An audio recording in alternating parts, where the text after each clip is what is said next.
The halls of Riverside High School buzzed with the usual Monday morning energy. Lockers slammed, students called out to friends, and footsteps echoed against the worn tile floors. Among the crowd walked a girl who seemed to move in her own quiet world. Mee kept her eyes down as she navigated through groups of chatting teenagers, her faded blue sweater hanging loose on her thin frame.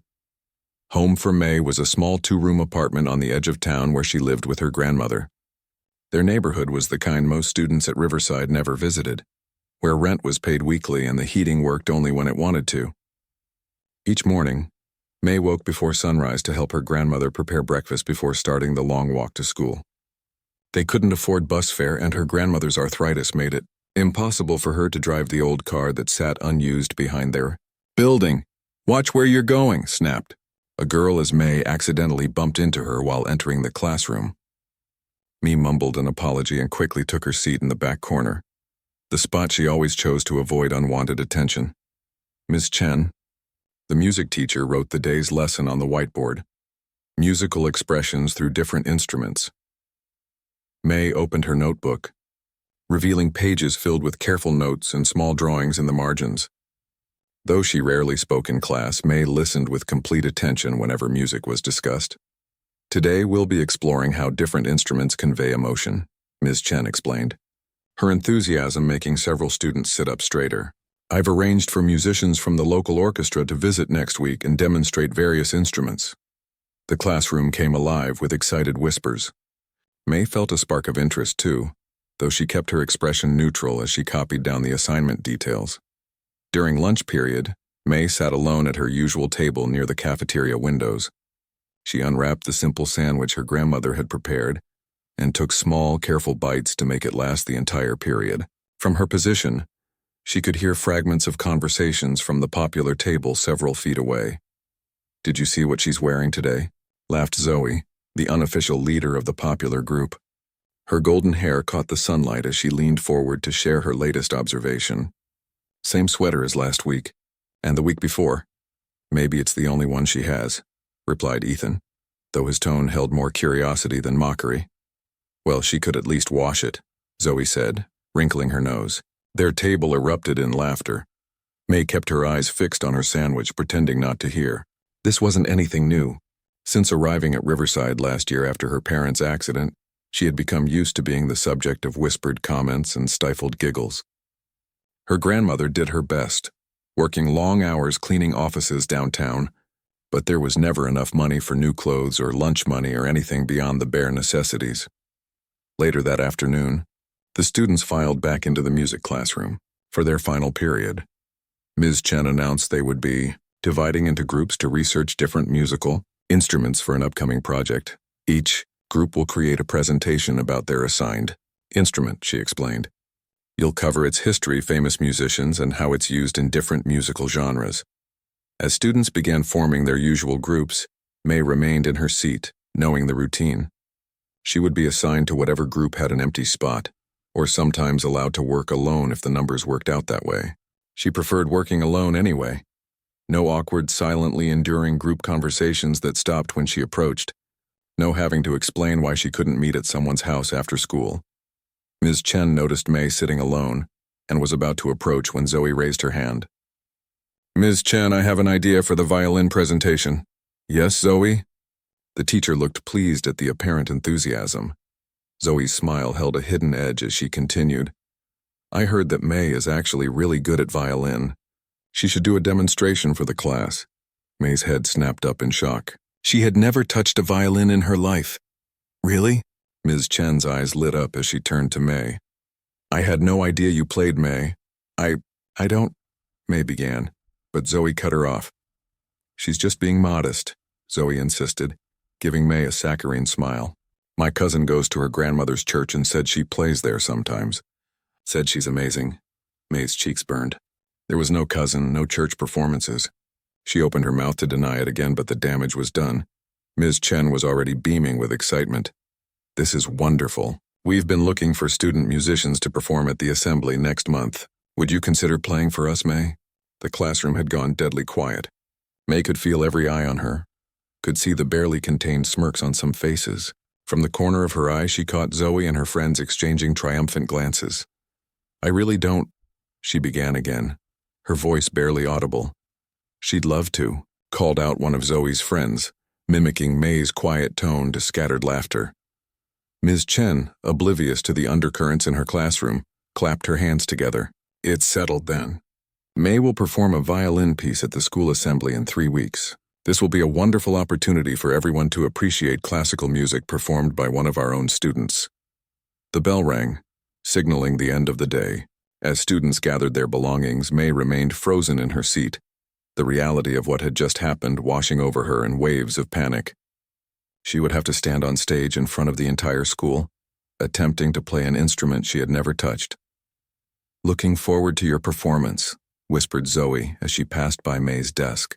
Her friends giggled as they filed out of the classroom. When everyone had left, May finally gathered her things with trembling hands.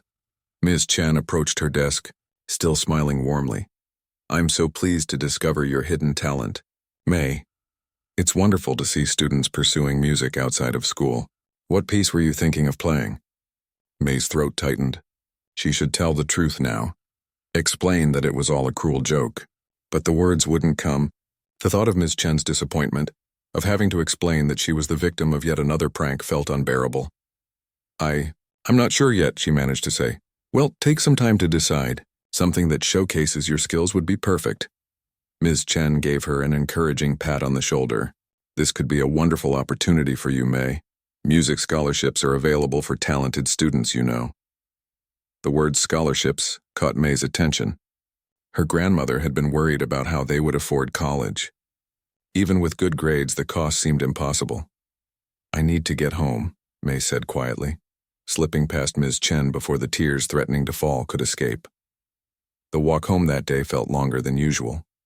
Autumn winds whipped through May's thin sweater as dark clouds gathered overhead.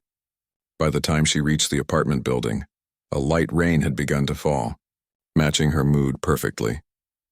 Her grandmother was at the small kitchen table when May entered, sorting through bills with a worried expression that softened when she saw her granddaughter.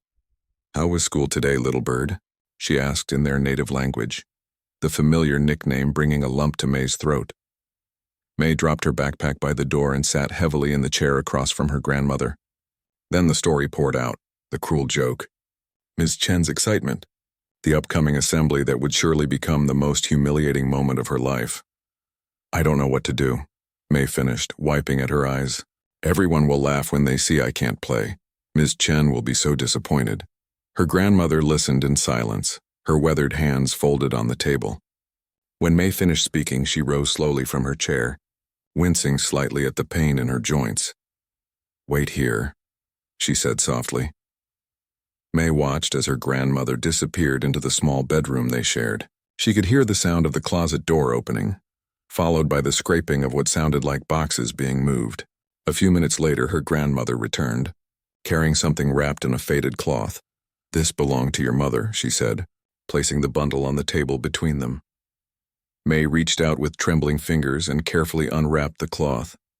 Inside was a violin case worn with age but still beautiful, with delicate brass latches that gleamed in the dim kitchen light.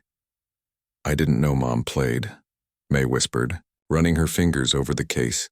"She played beautifully," her grandmother said, a faraway look in her eyes. "Music filled our home before the accident. I kept this, hoping someday you might want to learn." May carefully opened the case.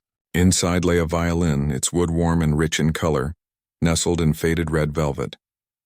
A photograph was tucked into the lid of the case. Her mother as a young woman, violin tucked under her chin, her face alight with joy. "I can't play," May said, her voice breaking. "I'll embarrass myself and disappoint everyone." Her grandmother placed a gentle hand over hers. "Or perhaps, little bird, this joke is the universe's way of giving you a gift." That evening, as rain tapped against their windows, May gently lifted her mother's violin from its case for the first time. It felt both strange and somehow right in her hands. 3 weeks wasn't much time, but as her grandmother had said while helping her adjust, her fingers on the strings, sometimes the most beautiful music comes from the most unexpected places. The first sounds that came from the violin made May wince. The screech echoed off the apartment walls as her fingers fumbled with the bow. Her grandmother sat nearby in her worn armchair, watching with patient eyes. I can't do this, May said, lowering the instrument. It sounds horrible. The first time I tried to make dumplings, they fell apart in the water, her grandmother replied with a gentle smile. No one is born knowing how to do anything well. May took a deep breath and raised the violin again. She had found a beginner's tutorial on YouTube using the free Wi-Fi at the public library and downloaded it to watch offline. The basics seemed simple enough in the video. How to hold the instrument, how to position the bow, but her hands refused to cooperate. Maybe we should tell Ms. Chen the truth, May suggested after another painful attempt at drawing the bow across the strings. Her grandmother was quiet for a moment, then asked, "Do you want to learn to play?" May looked down at the violin, her mother's violin. The wood felt warm under her fingers. She thought about the photograph tucked in the case, her mother looking so happy, so alive. "Yes," she whispered. "I think I do." Her grandmother nodded. "Then we will find a way." The next morning, May woke up early with sore fingertips. She had practiced until nearly midnight, stopping only when a neighbor knocked on their wall. Progress was slow, but by the end of the evening she had managed to produce a few clear notes. At school, May kept her head down even more than usual.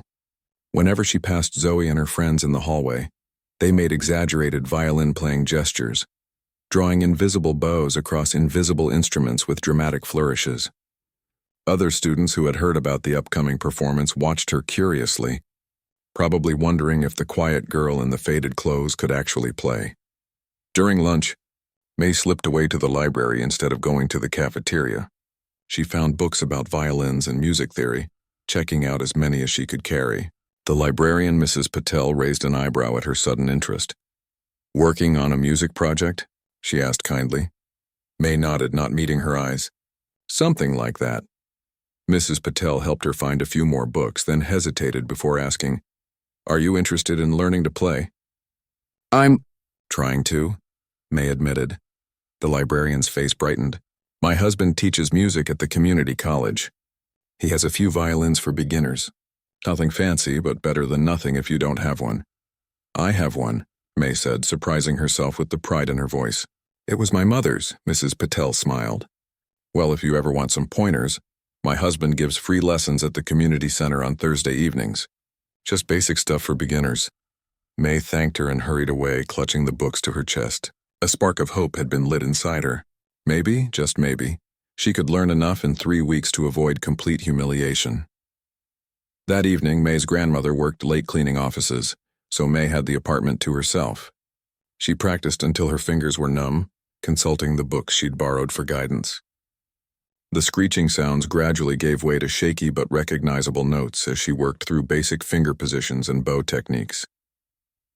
When her grandmother returned home just after 10, May was still practicing, her forehead creased in concentration. "Listen," May said eagerly, and played a simple scale. The notes wavered but were clear. Her grandmother's tired face lit up. "Beautiful," she said, though they both knew it was far from beautiful. But it was a start. Thursday came and May found herself standing outside the community center after school. She had brought her mother's violin, carefully wrapped in its cloth. Through the windows she could see a small group of people setting up chairs in a circle. Her courage nearly failed her then, but the thought of the assembly, now only 16 days away, pushed her forward.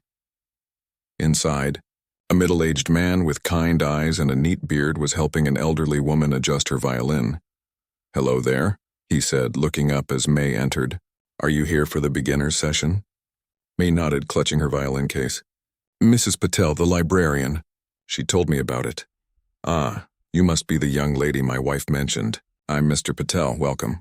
He gestured to an empty chair. "We're just getting started." The group was small, just 4 other people, all adults. May took her seat, feeling out of place but determined. As Mr. Patel began the lesson, May was surprised to discover that she'd already figured out some of the basics from her books and videos. When it was her turn to demonstrate the simple exercise Mr. Patel had shown them, her notes were steadier than she expected. "Good tone," Mr. Patel said with an encouraging nod. "You have a natural ear." After the lesson, Mr. Patel approached May as she was packing up. "Mrs. Patel mentioned you're preparing for a performance." May hesitated, then told him about the school assembly, though she left out the part about it being a joke. "I only started learning this week," she admitted. I know it's impossible. Mr. Patel considered this. Not impossible, but certainly challenging. He thought for a moment. What if you played something very simple but played it well? Better to master a simple piece than to attempt something complex and struggle. He pulled out some sheet music from his folder and handed it to her. This is Morning Song. It's straightforward but beautiful when played with feeling. Work on it and come back next week. On the walk home, May studied the sheet music. The notes looked like a foreign language, but thanks to her library books, she was beginning to understand the basics.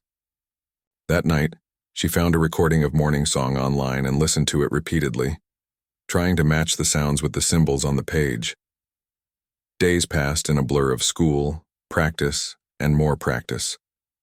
May's fingertips developed calluses and her wrist ached from holding the bow, but each day brought small improvements. Her grandmother would sit and listen in the evenings, her eyes closed, sometimes humming along when May managed to play a recognizable melody. At school, the whispers continued. Zoe had spread the word about May's upcoming performance, ensuring a full audience for what she expected to be a humiliating disaster. Ms. Chen checked in with May regularly, asking about her preparation and offering the music room for practice during lunch if she needed it. How long have you been playing? Ms. Chen asked one day after class. The question caught May off guard. Not very long, she answered truthfully. Ms. Chen looked surprised. Well, it's brave of you to perform. Many students with years of training still get nervous on stage. Guilt twisted in May's stomach. She should tell the truth now, before things went any further. But then she thought of Mr. Patel's encouragement, of her grandmother's proud smile when she played a clean scale, of her mother's photograph. I'm working on a piece called Morning Song, she said instead. A lovely choice for a beginner, Ms. Chen replied. Simple but expressive. May blinked in surprise. You know it? Of course. I studied violin before switching to piano. It's a good piece to showcase tone rather than technical skill. She gave May a kind smile. If you'd like any help with it, my door is always open. The second Thursday arrived, and May returned to the community center, this time with Morning Song partially memorized. Mr. Patel listened as she played, nodding along. Your progress is remarkable for just 2 weeks, he said when she finished. You have your mother's gift. May looked up, startled. How did you know about my mother? Mr. Patel smiled. The violin you're playing is a Suzuki from the 1980s. My wife mentioned it belonged to your mother. It's a good instrument for a beginner with a serious interest. He helped her refine a few passages, showing her how to create more emotion with subtle changes in bow pressure. Music isn't just about playing the right notes, he explained. It's about making those notes tell a story. That night, May practiced with renewed determination. The assembly was now just 1 week away. Her performance wouldn't be perfect, she knew that much. But maybe, just maybe, it wouldn't be the disaster Zoe and her friends were expecting. On Sunday afternoon, May played Morning Song for her grandmother from beginning to end without stopping. When she finished, she looked up to see tears in the older woman's eyes. Your mother would be so proud. Her grandmother said softly, You have her spirit in your music. May felt something shift inside her, a quiet confidence taking root. The piece was simple, yes, and her technique was still developing. But when she closed her eyes and played, she could feel something of herself flowing into the music. Something true. The next day at school, Zoe cornered her in the hallway between classes. Ready for your big performance? She asked with a smirk. Everyone's talking about it. I made sure of that. For the first time, May looked directly into Zoe's eyes without flinching. Thank you, she said quietly. Zoe's smirk faltered, confusion flashing across her face. This wasn't the reaction she had expected. As Zoe walked away, May felt strangely calm. No matter what happened at the assembly, she had discovered something precious. A connection to her mother through music, a voice she never knew she had, and for that, she was almost grateful for Zoe's cruel joke. The final week before the assembly passed in a blur of nervous energy. Each morning, May woke before sunrise to practice. Each evening, she played until her fingers ached and her grandmother gently suggested it was time for bed. Between classes, during lunch, and even while walking home, May hummed Morning Song under her breath, her fingers moving in the air as if playing an invisible violin. Ms. Chen had offered the music room for May to practice during lunch periods, and May gratefully accepted. The room was usually empty, giving her space to play without disturbing anyone or feeling self-conscious. Sometimes Ms. Chen would listen quietly from her desk, offering gentle suggestions about posture or tempo. "You've made remarkable progress," Ms. Chen told her after one such practice session. "How long did you say you've been playing?" May's stomach twisted with guilt. The lie had grown larger than she'd ever intended. Not very long," she answered, the same half-truth she'd given before. Ms. Chen looked at her thoughtfully. "You know, some people have a natural affinity for certain instruments, like they were meant to play them." She smiled warmly. "I think you and the violin were meant to find each other." If only Ms. Chen knew how accidentally true her words were. May simply nodded, unable to speak past the lump in her throat. 3 days before the assembly, Mr. Patel invited May to stay after the Thursday community class. "I want you to try something," he said, handing her a different piece of sheet music. "This is called Remember Me. It's a bit more challenging than Morning Song, but I think it might suit you better." May looked at the unfamiliar notes with alarm. "I can't learn a new piece in 3 days." "Just try it," Mr. Patel encouraged. "Sometimes the right piece finds the right player at the right time." Reluctantly, May positioned her violin and began to sight-read the music. It was indeed more complex than Morning Song, with more emotional shifts and subtle dynamics. Yet something about the melody resonated with her immediately. It felt like a conversation, a story being told through the rise and fall of notes. When she finished the first page, Mr. Patel was watching her with a pleased expression. "What do you think?" "It's beautiful," May admitted, "but I don't know if I can learn it in time." "You already know it," Mr. Patel said cryptically. "Your fingers just need to catch up with your heart."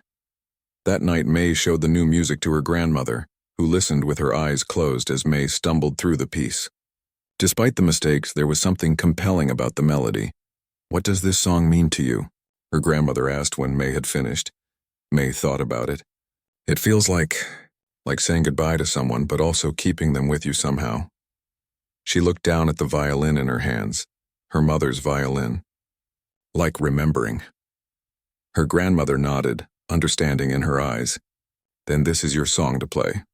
For the next 2 days, May practiced Remember Me every spare moment she had. The piece was challenging, but Mr. Patel had been right. Something about it felt natural to her, as if she'd known it all along. By Saturday evening, she could play through it with only minor mistakes.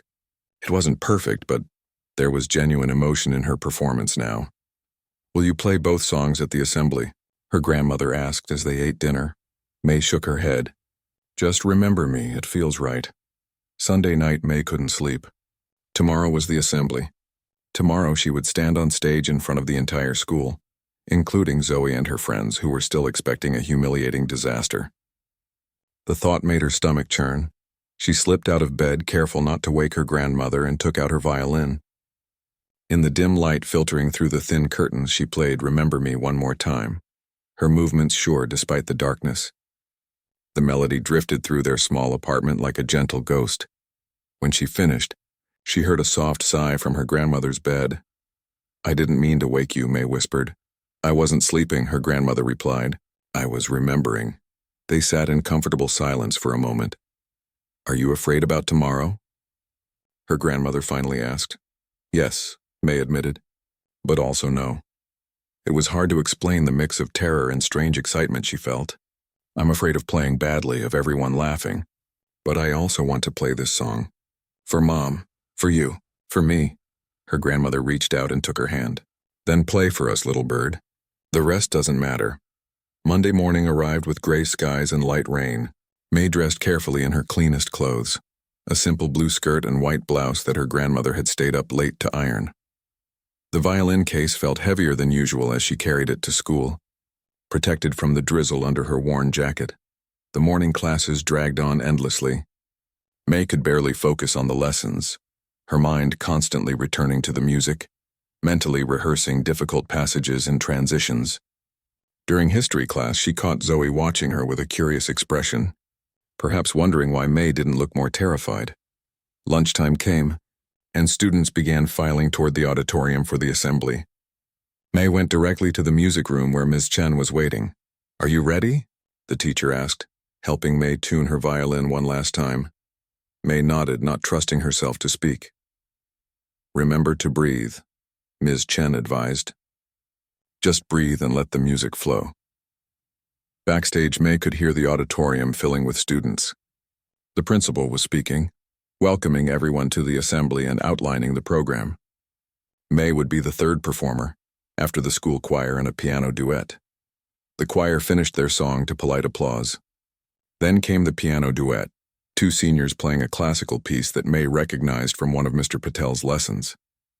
More applause, slightly more enthusiastic this time. "Next we have a special performance," the principal announced. "Please welcome Mei Li playing violin." May's legs felt like water as she walked onto the stage. The lights were brighter than she expected, making it difficult to see the audience clearly. But she could make out Zoe and her friends in the third row, phones ready to record what they expected would be an embarrassing failure.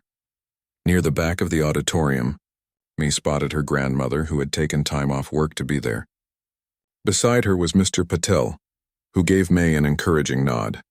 May positioned the violin under her chin, took a deep breath as Ms. Chen had advised, and began to play "Remember Me."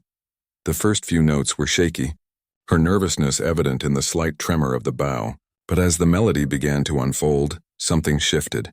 May closed her eyes and let the music carry her. She thought of her mother, of the photograph in the violin case, of all the music that had once filled their home. The auditorium had gone completely silent. Even the usual shuffling and whispering had stopped. There was only the voice of the violin, speaking through May in a language older than words. As she played the final passage, her bow drawing out the lingering notes of farewell and remembrance, May opened her eyes. Through the bright stage lights, she could see that many in the audience were sitting completely still, their attention fixed entirely on her. Some had phones raised, but not to record a failure. They were capturing something unexpected, something genuine. The final note hung in the air for a moment, then faded into silence. For a heartbeat, no one moved. Then someone, May couldn't see who, began to applaud. Others joined in, the sound growing until it filled the auditorium. It wasn't the polite, obligatory applause the choir and pianists had received. This was something else, surprised, emotional, real. As May lowered her violin, she saw Ms. Chen at the side of the stage, wiping her eyes. In the audience, her grandmother was smiling through tears. Even Mr. Patel looked moved, nodding with quiet pride. And in the third row, Zoe sat with her phone lowered, her expression a mixture of confusion and something that might have been respect. May bowed slightly, the way Mr. Patel had taught her, then walked off stage on legs that somehow still supported her. Behind her, the applause continued. Backstage, Ms. Chen embraced her. "That was beautiful, May. Absolutely beautiful." "Thank you," May whispered, still dazed from the experience. "Why didn't you tell me you could play like that?" Ms. Chen asked, her voice full of wonder. May opened her mouth, ready at last to explain the whole truth. How she'd never played before the joke, how she'd learned in just 3 weeks. But before she could speak, the backstage door opened and her grandmother entered, arms open wide. As May fell into her grandmother's embrace, she realized that the truth was more complicated than she'd thought. Yes, the performance had started as a response to a cruel joke. But somewhere along the way, it had become something else entirely. A gift, a connection, a new beginning. And that was a different kind of truth altogether. The school hallways felt different the day after the assembly. As May walked to her first class, she noticed the subtle shift in how people looked at her. There were smiles from students who had never acknowledged her before, nods of recognition, and even a few whispered comments that, for once, didn't sound mocking. "That's her, the violin girl," she heard someone say as she passed a group of younger students. It was strange to be seen after being invisible for so long. Ms. Chen waved her over before music class. "May, that performance yesterday was exceptional. I've had several teachers ask me about you." May clutched her books tighter. "Thank you." The music director from the community orchestra was visiting yesterday. He was quite impressed and asked if you'd be interested in auditioning for their youth program. Ms. Chen handed her a business card.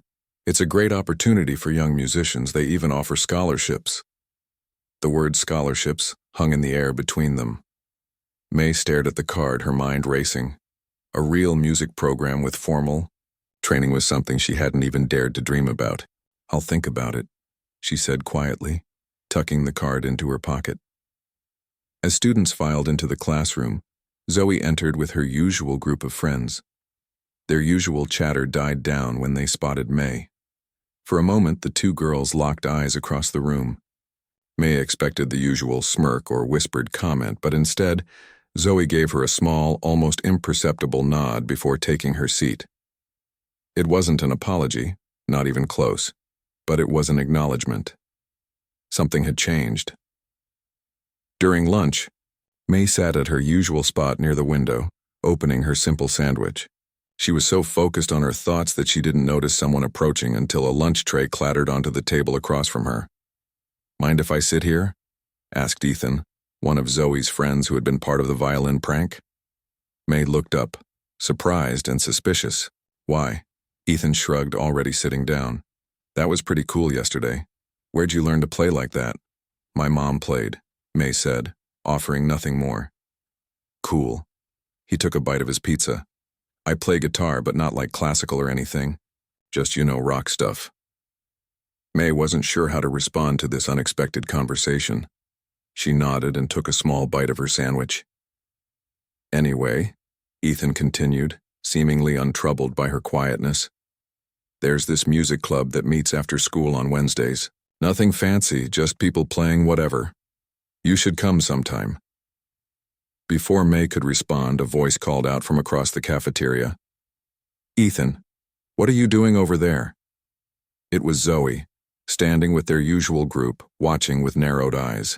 Ethan waved her off. "Be there in a sec." He turned back to May.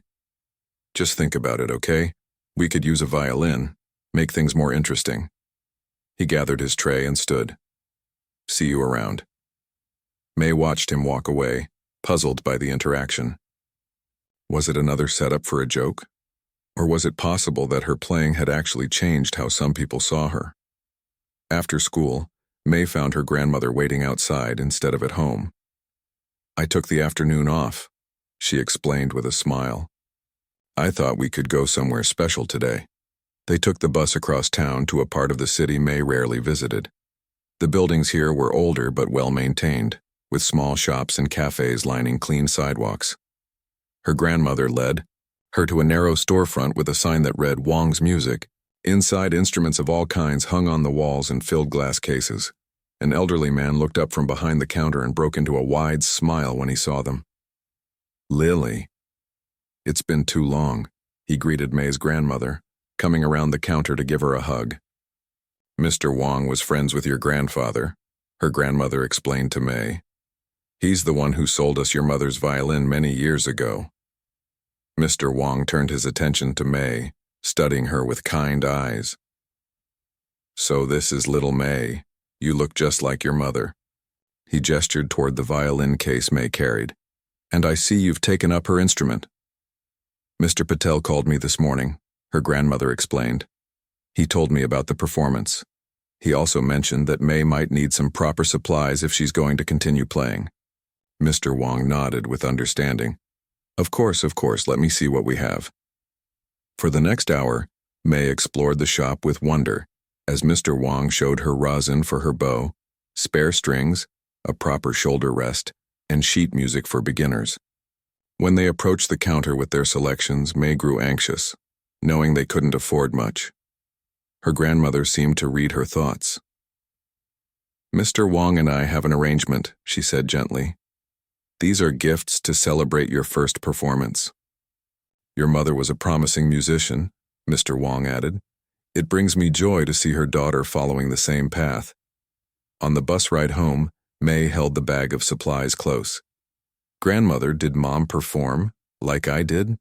Her grandmother's eyes grew distant with memory. "Many times.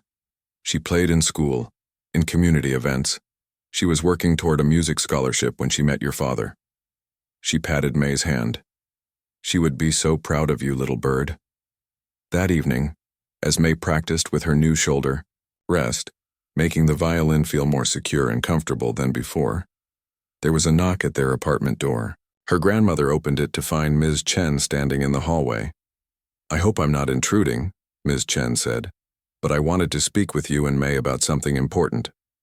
Over cups of tea at their small kitchen table, Ms. Chen explained that the school had a limited fund for arts education that was rarely used.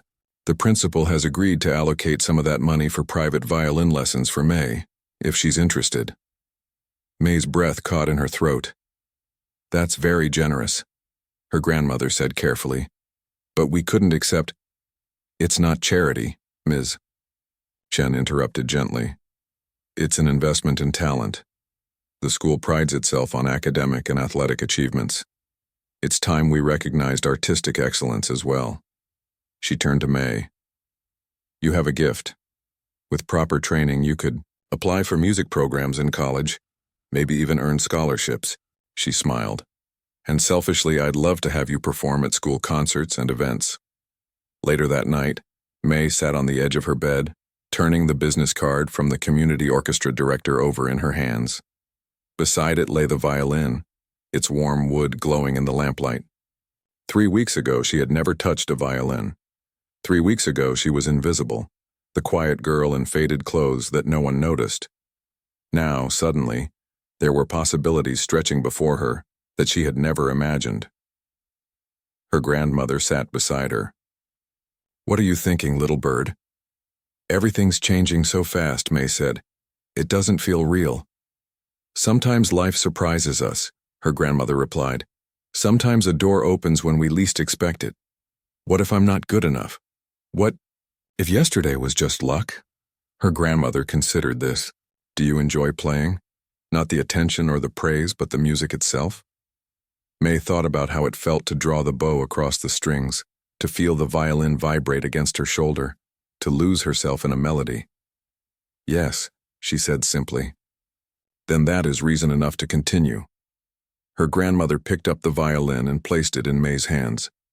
The rest will come with time and practice. The next day at school, May found a note tucked into her locker. She opened it cautiously, half expecting some new prank. Instead, she found a carefully drawn musical staff with a few simple notes, and beneath it, written in neat handwriting, Music room. Lunch today? Ethan.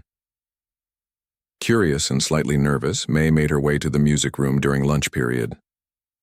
Through the window in the door, she could see Ethan sitting on a chair with an acoustic guitar on his lap. He wasn't alone. 2 other students were there as well, a girl with a flute and a boy setting up an electronic keyboard. May hesitated, her hand on the doorknob. This new world of being seen, of being included, was still unfamiliar territory. It would be easier to walk away, to return to the safety of invisibility. But then she thought of her mother's photograph, of Mr. Patel's encouragement, of her grandmother's quiet pride. She thought of the music that had been inside her all along, waiting to be discovered. Taking a deep breath, May opened the door and stepped inside, violin in hand. You came, Ethan said, looking genuinely pleased. He introduced the others, Lynn with her flute and Diego at the keyboard. We were thinking of trying to play something together. Any ideas? For a moment, May was speechless. Then slowly she opened her violin case and took out a piece of sheet music, a simple arrangement of a popular song that Mr. Wong had included with her supplies. I've been practicing this, she said, her voice growing stronger with each word. Maybe we could try it together. As they began to play, stumbling at first, and then finding a shared rhythm, May felt something shift inside her. The cruel joke that had pushed her onto the stage had led her here, to this moment, to this music, to a door opening that she never knew existed, and she was ready to step through. 6 months had passed since the assembly performance that changed everything. Spring had arrived, bringing with it longer days and a sense of renewal that matched May's own transfer. Mation. The small apartment she shared with her grandmother looked different now. Sheet music was stacked neatly on the coffee table. A proper music stand, a gift from Mr. Patel, stood in the corner of the living room.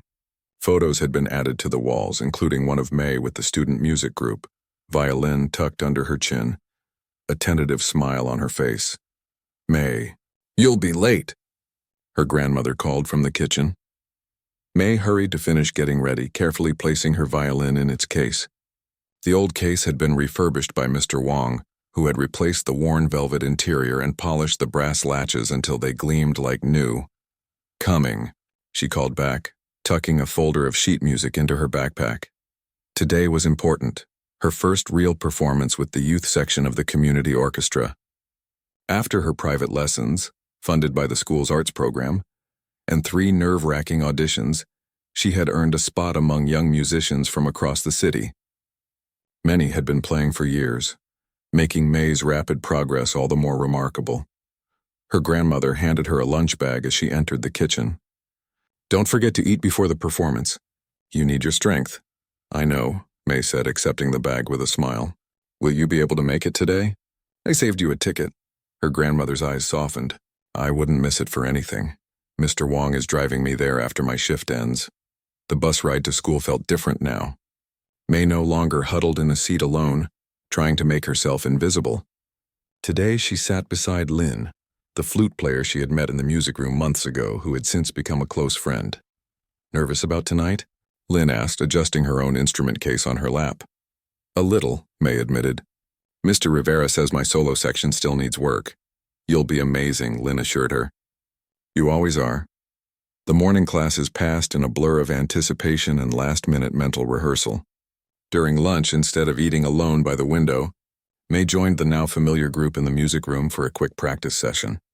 "Remember, we have our own performance next week," Diego reminded everyone as he set up his keyboard. "May, did you figure out that transition we were struggling with?" May nodded, setting down her lunch to demonstrate a passage on her violin. The group had grown since those first awkward sessions. Now 8 students gathered regularly, playing an eclectic mix of classical, pop, and original compositions. As they practiced, May caught sight of Zoe passing by the music room window. Their eyes met briefly before Zoe continued down the hallway. Things between them had reached an uneasy truce. Zoe had never apologized for the prank, but she had stopped her active campaign of mockery. Sometimes May even caught her lingering outside the music room during practice, listening. After school, May headed directly to the community center for final rehearsal before the evening concert. The youth orchestra's conductor, Ms. Rivera, was a stern woman with high expectations, but her rare smiles of approval made all the hard work worthwhile. "May, a moment, please," Ms. Rivera called as the other young musicians began setting up. May approached the conductor's stand, anxiety fluttering in her stomach. Had she done something wrong? Was she being removed from the performance? "I received a call yesterday from the director of the Summer Music Institute," Ms. Rivera said, adjusting her glasses. "They've reviewed your audition tape and are offering you a place in their program." May's mouth fell open. The Summer Music Institute was prestigious, a 6-week intensive program for talented young musicians. Mr. Patel had encouraged her to apply, but she had never truly believed she would be accepted. "The tuition is covered by a full scholarship," Ms. Rivera continued, "but you would need to arrange transportation and housing in the city for the duration." Reality crashed in, dampening May's momentary excitement. Transportation, housing, expenses they couldn't possibly afford. I'll have to discuss it with my grandmother," she said quietly. Ms. Rivera nodded. "Of course. The Institute needs your answer by next Friday." She gave May a rare smile. "It's an exceptional opportunity, May. Your progress in such a short time has been remarkable." During the rehearsal, May tried to focus on the music, but her mind kept drifting to the Summer Institute.